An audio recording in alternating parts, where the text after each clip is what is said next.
100 KG machine চালু করার সাথে সাথে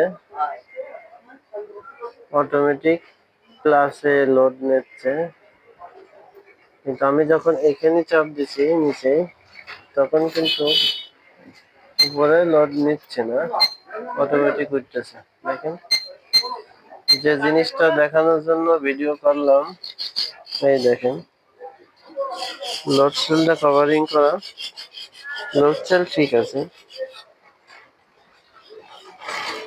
কিন্তু এই দেখেন এই জায়গায় ইঁদুরে কেটেছে। এই লোড সেলের যে তারটা, সেই তারটাই কিন্তু ইঁদুরে কেটেছে, যার কারণে লোড নিচ্ছে না। এই যে অটোমেটিক উঠতেছে কিন্তু লোডে কাজ করছে না, আমি চাপ দিচ্ছি তাও কিন্তু কাজ করে না। অনেক সময় এই তারগুলো ইঁদুরে কাটলে লোড নেবে না, অনেক সময় জিরো হয়ে দাঁড়ায় থাকবে।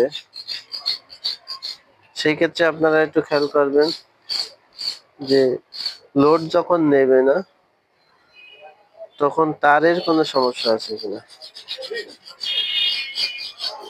এই লোড সেলের যে তারটা, এই তারটা চেক করবেন, তাহলে ক্লিয়ার বুঝতে পারবেন।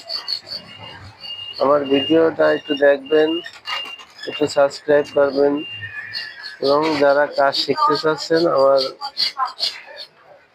সাথে যুক্ত থাকবেন। প্রতিদিনই একটা না একটা ভিডিও আমরা ছাড়ি, যে কোনো সমস্যা নিয়েই ভিডিওটা ছাড়ি। আল্লাহ হাফেজ।